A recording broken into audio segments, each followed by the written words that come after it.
جوانو، اپنے بوڑھے باپ اور اپنی بوڑھی ماں کے ساتھ یہ 3 وفائیں ضرور کرنا، ورنہ یاد رکھنا پچھتاتے رہو گے۔ اگر تم اپنے بوڑھے والدین کے ساتھ یہ 3 وفائیں نہیں کرو گے تو ساری زندگی پچھتاتے رہو گے۔ اللہ تمہاری زندگی سے خوشیوں کو چھین لے گا۔ فرمایا سب کچھ کرنا، اپنے والدین کے ساتھ یہ 3 وفائیں ہر حال میں کرنا، یہ 3 وفائیں ضرور کرنا۔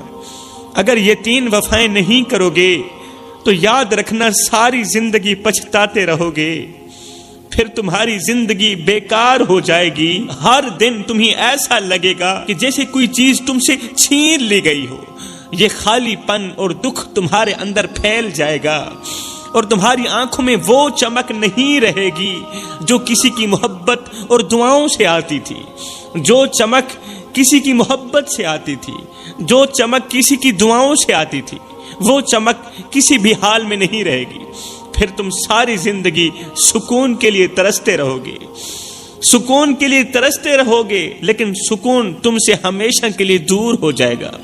چین و قرار تم سے روٹھ جائے گا، تمہارے دل کی دنیا اجڑ جائے گی، تمہارے دل کی حالت ایسی ہوگی جیسے ایک دریا ہو جو ہمیشہ غصے میں رہتا ہو، ایک دریا ہو جو ہمیشہ غصے میں رہتا ہو، جاہو جلال میں رہتا ہو، کبھی تھمتا بھی نہ ہو۔ پھر کیا ہوگا؟ تمہارے اپنے بھی تم سے منہ مول لیں گے، تمہارے اپنے تم سے دور ہو جائیں گے، کیونکہ والدین کی دعاؤں کی اہمیت کو تم نے نظر انداز کیا، پس پشت ڈالا، اور اب تمہاری زندگی میں وہ محبت، وہ سکون نہیں ہوگا جو ماں باپ کی دعاؤں میں تھا۔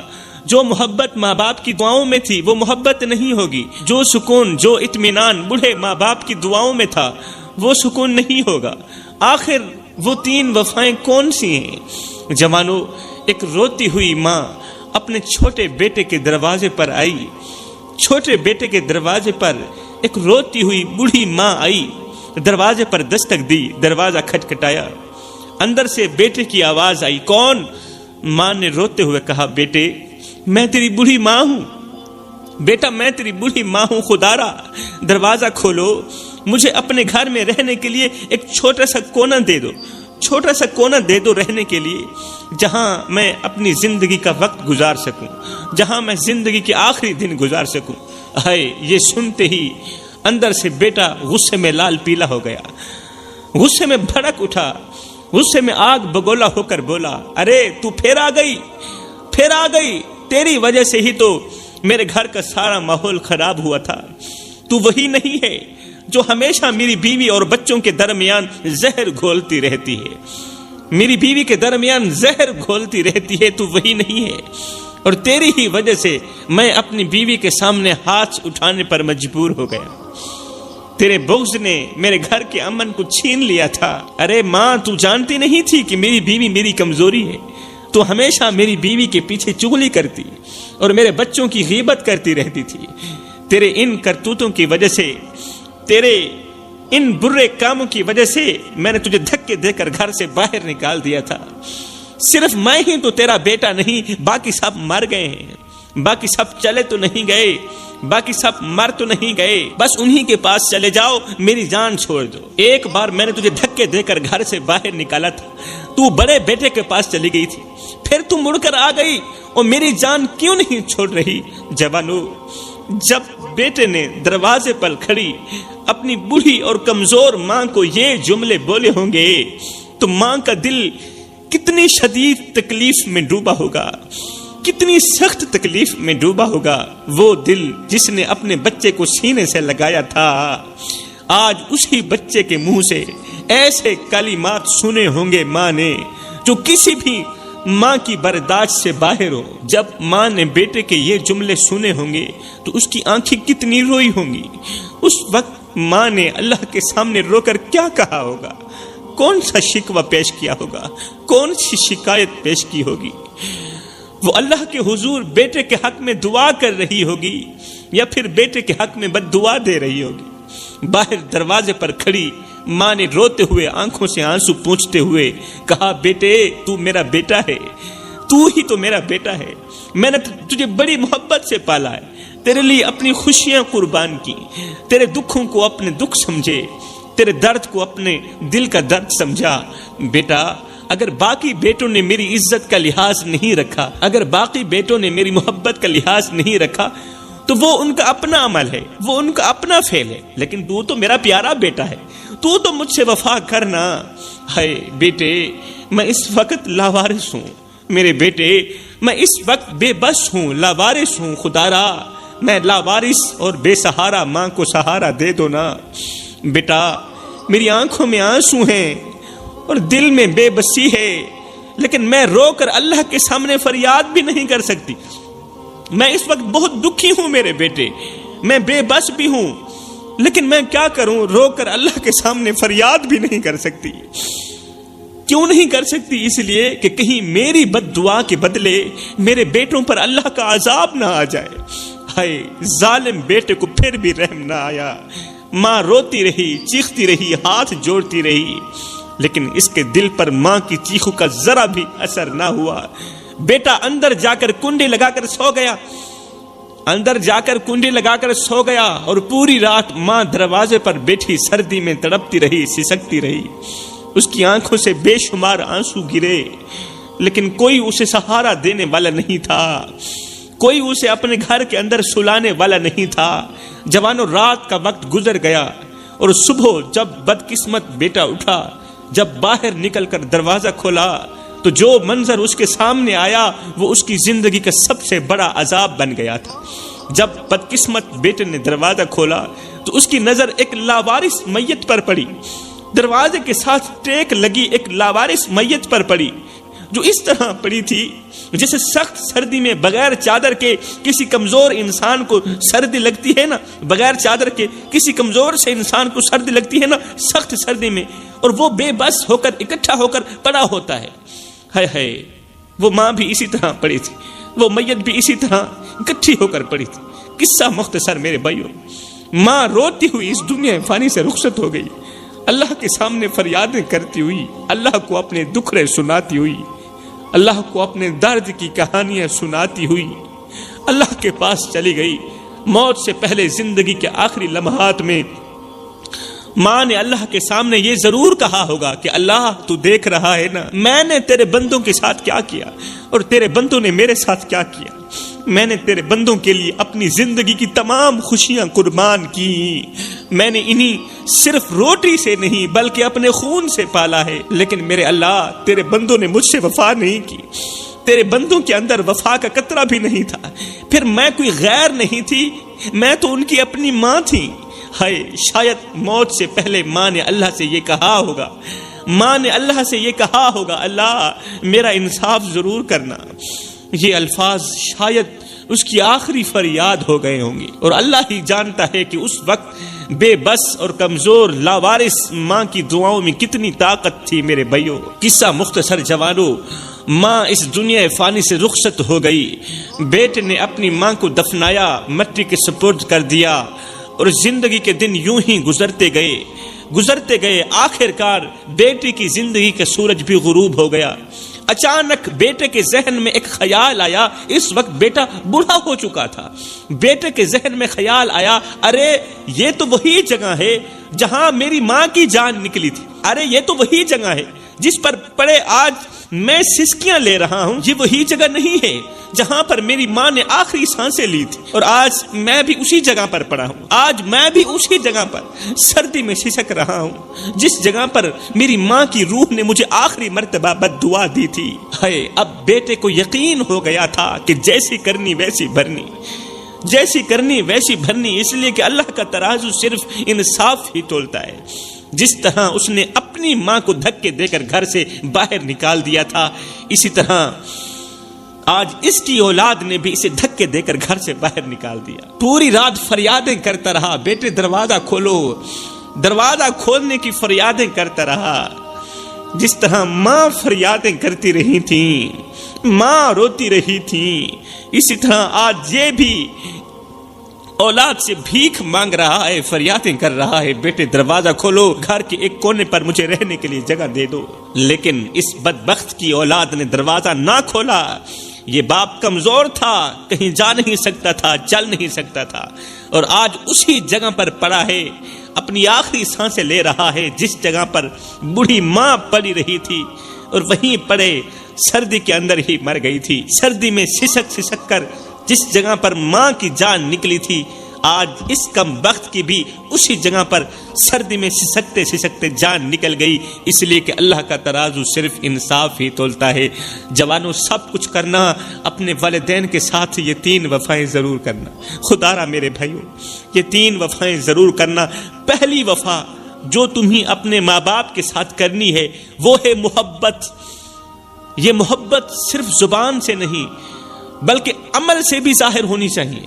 جب تم اپنے والدین کے ساتھ محبت کا سلوک کرو گے تو تمہیں خود ایک سکون اور خوشی محسوس ہوگی جو دنیا کی کسی دولت سے نہیں مل سکتی. وہ خوشی تمہیں اللہ دے گا. یہ محبت وہ چیز ہے, والدین کو دی گئی یہ محبت وہ چیز ہے جو تمہاری زندگی میں روشنیاں بھریں گی, جو تمہاری زندگی میں انقلاب لائے گی. یہ وہ محبت ہے جو تمہاری ہر ایک دعا قبول کرے گی, ہر ایک دعا قبولیت کے دروازے تک لے جائے گی. یہ وہ محبت ہے کہ تم بیٹھے زمین پر ہوگے تمہارا تذکرہ عرش بری پہ ہو رہا ہوگا. یہ وہ محبت ہے جو تمہیں اللہ کا محبوب بنا دے گی. یہ وہ محبت ہے جو تمہارے لیے رحمت کے دروازے کھول دے گی. یہ وہ محبت ہے جو مرنے کے بعد, موت کے بعد, قیامت کے دن جنت کے تمام دروازے تمہارے لیے کھول کے رکھ دے گی. جو لوگ اپنے ماں باپ سے دعائیں لیتے ہیں نا, محبت کرتے ہیں, جو لوگ اپنے ماں باپ سے دعائیں لیتے ہیں اور بدلے میں محبت دیتے ہیں, ساری زندگی کامیابیاں ان کے قدم چومتی ہیں. کوئی پریشانی ان کے قریب نہیں آتی, کوئی دکھ ان کے قریب نہیں آتا. اللہ تعالیٰ ان لوگوں کے لیے رزق کے دروازے کھول دیتا ہے. رحمت کے فرشتوں کا رخ اسی گھر کی طرف ہو جاتا ہے جس گھر میں ماں باپ خوش رہتے ہیں.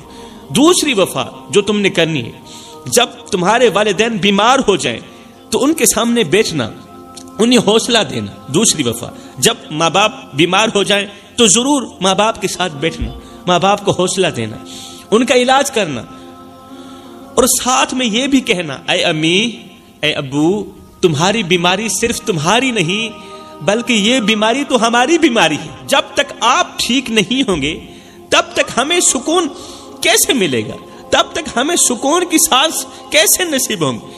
اے امی اے ابو ہمیں تمہاری اشد ضرورت ہے اور ہم تمہاری ہر تکلیف کو اپنی تکلیف سمجھتے ہیں, ہم تمہارے بخار کو اپنا بخار سمجھتے ہیں, ہم تمہارے دردوں کو اپنے درد سمجھتے ہیں. اے جب ایک بیٹا اپنے باپ کو یہ جملہ کہتا ہے نا کہ ابو مجھے تمہاری اشد ضرورت ہے, تمہیں ہر حال میں کچھ نہیں ہونا چاہیے, تو باپ کی آدھی تکلیف تو یہ جملہ سنتے ہی ختم ہو جاتی. جب ایک بیٹا کہتا ہے ابو تیری بیماری نہیں وہ تو میری بیماری ہے, جب باپ بیٹے کے منہ سے یہ جملہ سنتا ہے تو باپ کی آدھی تکلیف ختم ہو جاتی ہے.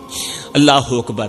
یقین ہو جاتا ہے, باپ کو یقین ہو جاتا ہے کہ جب ہماری اولاد ہمارے ساتھ کھڑی ہے تو ہمیں دنیا کی کوئی بھی طاقت شکست نہیں دے سکتی. جب کوئی بڑی سی بڑی طاقت شکست نہیں دے سکتی تو یہ بیماریاں تو کچھ بھی نہیں ہیں. کیوں؟ اس لیے کہ اولاد ہمارے ساتھ کھڑی ہے. تیسری وفا جو تم نے اپنے ماں باپ کے ساتھ کرنی ہے اور کر کے دکھانی ہے وہ ہے ان کی خدمت. خاص طور پر جب ماں باپ بوڑھے ہو جائیں یا کسی مشکل وقت سے گزر رہے ہوں, یہ خدمت صرف ان کی ضروریات پوری کرنے تک محدود نہیں ہونی چاہیے کہ ماں باپ کی ضروریات پوری کر رہے ہیں, پیسے دے رہے ہیں, خرچہ دے رہے ہیں, بس ہو گیا کام. نہیں, بلکہ ان کے جذبات کا بھی خیال رکھنا چاہیے, خدمت بھی کرنی چاہیے, ان کی محبت کا بھی خیال رکھنا چاہیے, ان کے جذبات کا بھی خیال رکھنا چاہیے. جب تمہارے والدین کا جسم کمزور ہو جائے, جب وہ چل پھر نہیں سکتے یا کسی تکلیف میں مبتلا ہوں تو تمہیں ان کے ساتھ اور زیادہ وقت گزارنا چاہیے, اور زیادہ وقت گزارنا چاہیے, ان کے آس پاس رہنا چاہیے اور ان کی ہر ضرورت کا خیال رکھنا چاہیے. حضرت سیدنا علی المرتضی شیر خدا کرم اللہ وجہ الکریم نے فرمایا زندگی میں کبھی فرصت ملے تو اپنے بوڑھے والدین کے ساتھ بیٹھ جایا کرو, ان سے ان کا حال چال پوچھ لیا کرو. زندگی میں جب فرصت ملے, آپ جانتے تھے نا کہ ان کے پاس تو مرنے کا وقت بھی نہیں ہوگا. آج کل یہ بات مشہور ہے, ہمارے ارد گرد کے کافی لوگ کہتے ہیں جی ہمارے پاس تو مرنے کا وقت بھی نہیں. آپ کے لیے وقت کہاں سے لے کر آئیں, آپ کے پاس کیسے آ سکتے ہیں, آپ کے کام کیسے آ سکتے ہیں, ہمارے پاس تو وقت ہی نہیں ہے, ہمارے پاس تو مرنے کا وقت ہی نہیں. یہ جملہ ہمیں اکثر سننے کو ملتا ہے. تو سیدنا علی المرتضی شیر خدا جانتے تھے کہ ان نادانوں کے پاس وقت نہیں ہوگا، اس لیے آپ نے پہلے ہی فرما دیا تھا زندگی میں کبھی فرصت ملے تو، کبھی وقت ملے تو اپنی زندگی کے قیمتی وقتوں میں سے تھوڑا سا وقت نکال کے اپنے بوڑھے والدین کے ساتھ بیٹھ جایا کرو، ان سے ان کا حال چال پوچھ لیا کرو، ان کے دکھ سن لیا کرو، ان کے درد سن لیا کرو، ان کے پیر دبا لیا کرو، ان کا سر دبا لیا کرو، ان کے دکھوں کو اپنے دکھ سمجھ لیا کرو، جب یہ بیمار ہو جائیں تو ان کا علاج کرا لیا کرو، اس لیے کہ بوڑھے والدین کے ساتھ گزرا وقت کل قیامت کے دن تمہاری بخشش کا ذریعہ بنے۔ بوڑھے والدین کی گئی نوکری، بوڑھے والدین کی گئی خدمت قیامت کے دن تمہاری بخشش کا ذریعہ بنے گی۔ بوڑھے والدین کے ساتھ کی گئی محبت کل قیامت کے دن تمہیں جہنم کی آگ سے بچائے گی، تمہیں جنت میں لے جانے کا ذریعہ بنے گی۔ میرے رسول کریم صلی اللہ علیہ وسلم نے فرمایا کاش میں محمد کی ماں زندہ ہوتی، کاش میں محمد کی ماں زندہ ہوتی، میں نماز میں اللہ کے حضور کھڑا ہوتا، میں نماز میں کھڑا ہوتا اور میری ماں پیچھے سے آواز دیتی، اور بیٹے محمد، میں نماز چھوڑ کر دوڑ کر ماں کے پاس چلا جاتا اور دنیا والوں کو بتاتا کہ ماں کی عظمت کیا ہوتی ہے۔ تو فرمایا سب کچھ کرنا، والدین کے ساتھ یہ 3 وفائیں ضرور کرنا، تم دنیا میں بھی کامیاب ہو جاؤ گے، آخرت میں بھی کامیاب ہو جاؤ۔ مدینہ منورہ کی گلیوں میں ایک نابینا شخص رہتا تھا، وہ یہودی تھا، نابینا بھی تھا۔ وہ دن رات رسول کریم صلی اللہ علیہ وآلہ وسلم کے خلاف لوگوں کو بھڑکاتا رہتا تھا، وہ آپ کے بارے میں جھوٹی باتیں پھیلاتا۔ وہ نابینا شخص لوگوں کو کہتا کہ محمد اس طرح کا ہے، محمد اس طرح کا ہے، وغیرہ وغیرہ، اور ساتھ میں کہتا کہ محمد کی باتوں پر کبھی بھی یقین مت کرنا۔ وہ نابینا تھا، آنکھیں کام نہیں کرتی تھیں، یہودی بھی تھا، اور ہر وقت لوگوں کو رسول کریم صلی اللہ علیہ وسلم کے خلاف بھڑکاتا رہتا تھا۔ اب آگے سنیں، آپ حیران رہ جائیں گے، آگے سنیں، آپ کا سینہ ٹھنڈا ہو جائے گا، سینے میں ٹھنڈ پڑ جائے گی، اور پھر آپ آقا کریم کے امتی ہونے پر فخر محسوس کریں گے انشاءاللہ۔ ایک بار یہ واقعہ دل کے کانوں سے سنیں۔ مدینہ منورہ کی گلیوں میں ایک نابینا شخص رہتا تھا، یہودی تھا، وہ دن رات رسول کریم صلی اللہ علیہ وسلم کے خلاف لوگوں کو بھڑکاتا رہتا تھا، آپ کے بارے میں جھوٹی باتیں پھیلاتا رہتا تھا۔ اب صحابہ کرام اکثر اس شخص کی باتوں پر غصے میں آ جاتے تھے، آپ غصہ کرتے، لیکن رسول کریم صلی اللہ علیہ وسلم صحابہ کرام کو ہمیشہ صبر کی تلقین کرتے۔ اب وہ شخص، یہودی شخص، رسول کریم صلی اللہ علیہ وسلم کے خلاف باتیں کرتا، صحابہ سے برداشت نہیں ہو پاتا تھا، صحابہ برداشت نہیں کر سکتے تھے۔ اللہ اکبر، جب صحابہ کرام اس شخص پر غصہ کرتے، اسے مارنے پہ تیار ہو جاتے، تب رسول کریم صلی اللہ علیہ وسلم صحابہ کرام کو صبر کی تلقین کرتے۔ صبر کی تلقین سنتے ہی صحابہ کرام خاموش ہو جاتے، صحابہ کرام چپ ہو جاتے۔ اب حیرت کی بات یہ تھی کہ رسول کریم صلی اللہ علیہ وسلم روزانہ اس نابینا شخص کے پاس کھانا لے کر جاتے۔ وہ نابینا شخص ایک تو یہودی تھا، دوسرا نابینا، تیسرا لاوارث بھی تھا۔ اس کے اپنے تو تھے مگر اس کے ہمدرد نہیں تھے، اس کے اپنے تو تھے مگر اس کی کوئی دیکھ بھال نہیں کرتا تھا۔ حیرت کی بات یہ تھی کہ رسول کریم صلی اللہ علیہ وسلم روزانہ اس نابینا شخص کے پاس کھانا لے کر جاتے۔ وہ نابینا شخص جو رسول کریم صلی اللہ علیہ وسلم کے خلاف لوگوں کو بھڑکاتا تھا، کہتا تھا کسی بھی حال میں تمہیں محمد کی باتوں پر یقین نہیں کرنا چاہیے، محمد کی باتیں نہیں ماننی چاہیے۔ اسی نابینا کے لیے میرے رسول کریم روزانہ اپنے گھر سے کھانا اٹھاتے، کھانا لے کر جاتے اور اپنے ہاتھوں سے اسے کھانا کھلاتے۔ اس نابینا شخص کو میرے آقا کریم اپنے ہاتھوں سے کھانا کھلاتے۔ رسول کریم نے کبھی بھی نہیں فرمایا تھا کہ بھائی میں تمہیں روزانہ کھانا کھلاتا ہوں اور اپنے گھر سے کھانا لے کر آتا ہوں، روزانہ تیری بھوک مٹاتا ہوں، وقت نکال کر آتا ہوں، یار ٹائم لگتا ہے، اور تم بدلے میں میری شکر گزاری کرنے کے بجائے لوگوں کو میرے خلاف بھڑکاتے ہو۔ رسول کریم نے کبھی بھی نہیں فرمایا تھا۔ پتا تھا رسول کریم کو کہ یہ مجھے گالیاں دیتا ہے، اور جب رسول کریم صلی اللہ علیہ وسلم اسے کھانا کھلا رہے ہوتے تھے تو اس وقت بھی وہ شخص کہتا تھا کہ یہاں جادوگر رہتا ہے، تو جادوگر کے بارے میں جانتا ہے؟ اس کا نام محمد ہے، وہ جادوگر ہے، کبھی بھی اس کی باتوں پر نہ آنا، وہ تمہیں خوب ورغلائے گا، اپنے دین پر لانے کی کوشش کرے گا، مگر کبھی بھی اس کی بے تک کی باتوں پر نہ آنا۔ اس طرح کی رسول کریم کو باتیں کہتا، اور میرے رسول کریم صلی اللہ علیہ وسلم نے کبھی بھی اس شخص کو نہیں فرمایا تھا کہ بھائی میں تمہیں روزانہ کھانا کھلاتا ہوں اور گھر سے کھانا لے کر آتا ہوں اور تم بدلے میں میری شکر گزاری کرنے کے بجائے لوگوں کو میرے خلاف بھڑکاتے ہو، یار یہ کوئی اچھا کام تو نہیں ہے۔ رسول کریم نے کبھی بھی نہیں کہا تھا۔ اب اس نبینا شخص کو بھی کبھی معلوم نہ ہوا کہ یہ شخص کون ہے جو روزانہ اپنے گھر سے کھانا لے کر آتا ہے اور آ کر اپنے ہاتھوں سے مجھے کھانا کھلاتا ہے، مجھے کھانا کھلاتے وقت کپڑے سے میرا منہ بھی صاف کرتا ہے اور جاتے وقت میرے ہاتھ بھی صاف کر کے جاتا ہے۔ ہائے، وقت گزرتا گیا، دن گزرتے گئے، اور اللہ کے حکم سے میرے رسول کریم صلی اللہ علیہ وآلہ وسلم کا وصال ہو گیا۔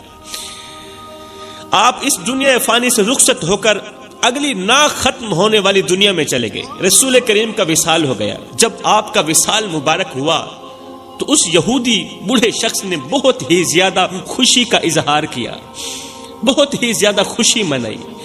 اب کی بار وہ کہتا، لوگو تمہیں مبارک ہو، وہ شخص چلا گیا جو اپنا نیا دین لے کر آتا تھا اور تمہیں ورغلاتا تھا۔ خیر، رسول کریم صلی اللہ علیہ وسلم کے بعد حضرت سیدنا ابو بکر صدیق رضی اللہ تعالی عنہ نے خلافت سنبھالی۔ ایک دن حضرت سیدنا ابو بکر صدیق رضی اللہ تعالی عنہ نے حضرت سیدنا عمر فاروق رضی اللہ تعالی عنہ سے کہا کہ مجھے نبی کریم صلی اللہ علیہ وسلم کے وہ تمام کام دکھاؤ، وہ تمام کام دکھاؤ جو آپ روزانہ بڑے شوق سے کرتے تھے۔ ان تمام کاموں کے بارے میں بتاؤ نا جن کاموں کے بارے میں مجھے علم نہیں ہے، تاکہ میں ان کاموں کو آگے جاری رکھ سکوں جو میرے رسول کریم اپنی حیات مبارکہ میں کیا کرتے تھے، جن کاموں کا مجھے علم نہیں تھا۔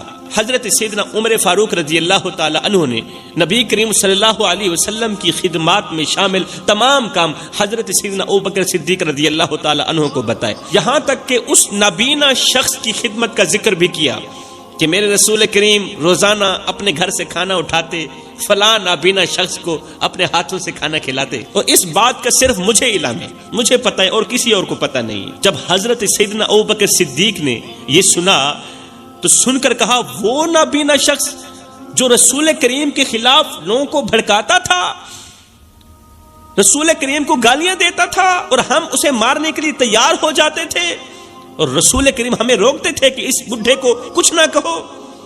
سیدنا عمر فاروق نے کہا، جی ہاں، اسی نابینا شخص کو میرے رسول کریم روزانہ کھانا کھلاتے تھے۔ حضرت سیدنا ابوبکر صدیق نے کہا، آج کے بعد یہ کام میں خود کروں گا۔ اس کام کو جاری رکھتے ہوئے اگلے دن حضرت سیدنا ابوبکر صدیق نے اپنے گھر سے کھانا اٹھایا، نابینا شخص کے گھر پہنچ گئے، نابینا شخص کے پاس پہنچے اور اسے کھانا کھلانے لگے، نابینا شخص کو اپنے ہاتھوں سے کھانا کھلانے لگے۔ جیسے ہی حضرت سیدنا ابوبکر صدیق نے اسے کھانا کھلایا تو نابینا شخص نے فوراً ہی کہا کہ تم وہ شخص تو نہیں ہو جو روزانہ مجھے کھانا کھلایا کرتے تھے، تم وہ شخص تو نہیں ہو، وہ پہلے والا شخص کہاں چلا گیا ہے، اور اس نے آج تجھے کیوں بھیجا ہے، وہ آج خود کیوں نہیں آیا، تم وہ شخص تو نہیں لگتے جو پہلے مجھے کھانا کھلانے آیا کرتے تھے، وہ شخص کیوں نہیں آیا، کیا وجہ بن گئی، اس نے تجھے کیوں بھیجا۔ اللہ اکبر۔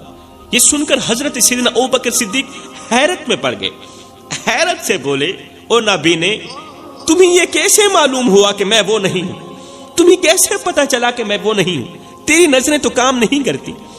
نابینا شخص نے کہا، جو شخص پہلے آتا تھا نا وہ بڑی نرمی اور محبت سے مجھے کھانا کھلاتا تھا، جو آپ سے پہلے آتا تھا نا وہ بڑی نرمی اور بڑی محبت سے مجھے کھانا کھلاتا تھا، اگر کوئی لقمہ بڑا ہوتا تو وہ اسے چھوٹا کر کے مجھے کھلاتا تھا، اور اگر کھانا سخت ہوتا تو وہ کھانے کو نرم کر کے میرے منہ میں ڈالتا تھا، میرے منہ میں رکھتا تھا۔ لیکن تمہارے اندر وہ چیز نہیں ہے جو پہلے والے شخص کے اندر تھی، تمہارے اندر وہ نرمی نہیں ہے جو پہلے والے شخص کے اندر تھی، اس لیے مجھے یقین ہو گیا ہے کہ تم پہلے والے شخص نہیں ہو۔ ہائے، نابینا شخص کی یہ بات سنتے ہی حضرت سیدنا ابوبکر صدیق رضی اللہ تعالی عنہ کی آنکھوں سے آنسو بہنے لگے، آپ نے لرزتی ہوئی آواز میں کہا، روتے ہوئے کہا، او نبینا شخص، وہ شخص جو پہلے تمہیں کھانا کھلانے آتا تھا، تمہیں پتہ ہے وہ کون تھا؟ کہا میں نہیں جانتا وہ کون تھا، پر جو بھی تھا بہت ہی اچھا انسان تھا، بہت ہی اچھا انسان تھا۔ یہ سنتے ہی سیدنا ابوبکر صدیق رو پڑے۔ روتے ہوئے آپ نے فرمایا، وہ کوئی عام نہیں تھا، وہ محمد مصطفیٰ تھا۔ اللہ اکبر۔ وہ کوئی عام نہیں تھا، وہ اللہ کا محبوب تھا۔ وہ کوئی عام نہیں تھا، وہ ابوبکر صدیق کا نبی تھا، ابوبکر کا سردار تھا۔ یہ سنتے ہی نبینا شخص کا جسم کانپنے لگا، اس کی آنکھوں سے آنسو بہنے لگے، اور وہ روتے ہوئے بولا، نبینا شخص روتے ہوئے بولا، وہی محمد جس کو میں دن رات برا بھلا کہتا رہا، وہی محمد جس کی میں غیبت کرتا رہا، جس پر جھوٹے الزام لگاتا رہا، لوگوں کی نظروں میں جسے میں برا بناتا رہا، کیا وہی شخص میری خدمت کرتا رہا؟ کیا وہی شخص اپنے ہاتھوں سے مجھے کھانا کھلاتا رہا؟ کیا وہی شخص کھانا کھلانے کے بعد میرا منہ بھی صاف کرتا تھا اور میرا ہاتھ بھی صاف کرتا تھا؟ ابوبکر صدیق نے روتے ہوئے کہا جی ہاں، وہی شخص روزانہ اپنے گھر سے کھانا لے کر آتا تھا اور تیری بھوک مٹاتا تھا، وہ اس دنیا فانی سے رخصت ہو گیا ہے۔ اس یہودی نے کہا، پھر جلدی کرو، میرے اوپر ایک چھوٹا سا احسان کر دو، جلدی کرو، مجھے کلمہ پڑھا کر مسلمان کر دو، مجھے کلمہ پڑھا کر مسلمان کر دو۔ مسلمان کرنے کے بعد پھر میں تمہیں ایک اور خاص بات بھی بتاؤں گا۔ جب میں مسلمان ہو جاؤں گا نا، پھر میں تمہیں ایک بات بتاؤں گا۔ سیدنا ابوبکر صدیق رضی اللہ تعالی عنہ نے اس بڈھے کو کلمہ پڑھایا، کلمہ پڑھا کر مسلمان کیا۔ پھر فرمایا، بتاؤ کون سی بات ہے؟ اس یہودی نے کہا جب رسول کریم مجھے کھانا کھلاتے تو اس انداز میں کھلاتے، اس طرح کھلاتے جس طرح ایک ماں اپنے 3 دن کے بھوکے بیٹے کو کھانا بھی کھلاتی ہو اور نرمی سے پیار بھری محبت